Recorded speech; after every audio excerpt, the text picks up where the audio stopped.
All right, so this is the second part for tonight's devotional. There was a thing in there at the bottom talking about how to pray, dealing with addiction, sobriety, whatever stage you may be in. Um, if you know how to pray, great. If you believe in God, great. If you were raised in church and you're struggling with it, that's fine too. I grew up in church. I was always in church. I thought I had a relationship with God, but I never did. Not the way I do now. So, I was familiar with prayer, but I've never really prayed. If you don't know how to pray, that's okay. There's no rhyme or reason to it. Everybody prays differently. All you got to do is talk like you're talking to your friends. Here's some points. Like, first, pray for an open heart, an open mind. If you don't go in this with an open heart and open mind, God's not going to be able to speak to you or reach you the way He needs to. And that, I've always heard people saying God spoke to me. There's some people out there that hears God or whispers from God. Me, it's through scripture, even a song, things like that. So just have an open heart and an open mind. That way God can help you and work with you and help you through these struggles and these times in your life. Another thing to put in your prayer is admitting your own faults or wrongdoings. One of the verses that got me on this journey was when one of my kids came home and asked me to help them recite the Lord's Prayer for them at church. And I've heard it 1,000 times, but this time it just meant something completely different to me. We have to, in the Lord's Prayer, it's saying we have to forgive others if we want to be forgive our debtors if we want to be our debts to be forgiven. And it never hit me what that really meant.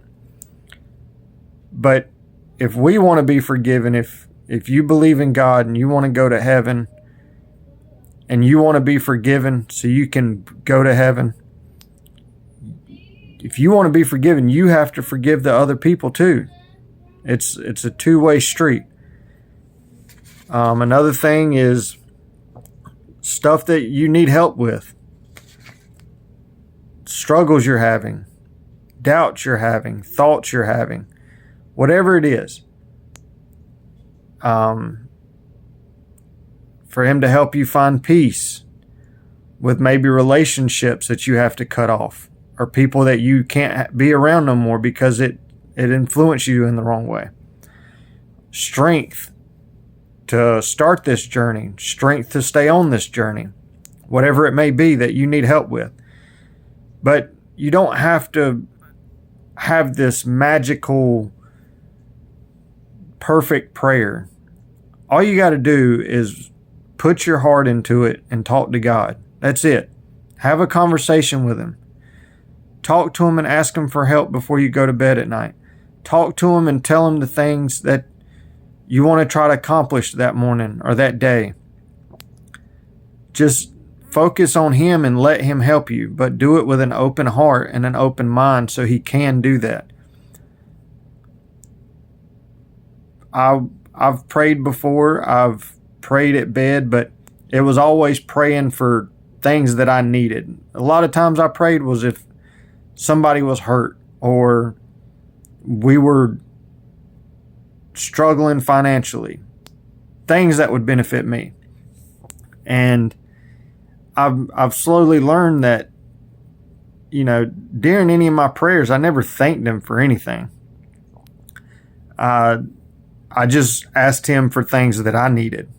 So even though you're praying and wanting Him to work with you on this journey, also thank Him for things that you do have, that you are thankful for, things He has helped you with. And you may not realize that right now. It may be down the road months, weeks, years before you realize times that he was really there for you and you didn't even know it. Ways he helped you, things he got you through, opportunities he presented to you.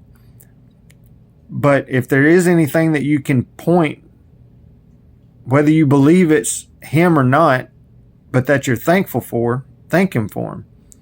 Don't just make all your prayers about what you need him to do, what you want him to do. Thank him for the things he has done also. But I encourage you to pray that it's going to be, during this, when I was drinking and when I started realizing the things that really happened to me when I was little, I felt alone. Nobody understood me.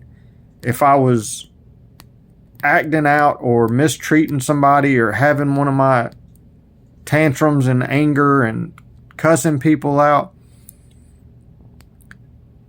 9 times out of 10 they would say, "Oh, Anthony's just drunk. No big deal." Nobody wanted to know why I was doing this. Nobody wanted to know why I was acting like that. They just assumed it was just me drinking. They didn't understand all the things that I had built up inside me that was making me have those emotions, that was making me drink more than what I used to cover up those pain and all the things that I felt that had been done wrong to me. But now when I pray, it's like everything's okay, because I know God is there for me. He's with me, helping me, and I thank him for that. I thank him for the small things. I mean, how many times have you seen a sunset or a sunrise? No big deal, right? But have you ever thought that a sunset or a sunrise as artwork, and that artwork, that sunrise or sunset that you're seeing right now, was made just for you? So I even thank him for sunrises and sunsets that I'm able to see. I thank him for allowing me to see those, having eyesight, just anything. If you really slow down and look around at the world and your life, you've got something to be thankful for, and thank him for it. But I hope everybody has a good night, and I'll be back tomorrow to continue this devotion and another part of my story and my journey. Have a good night. Thanks.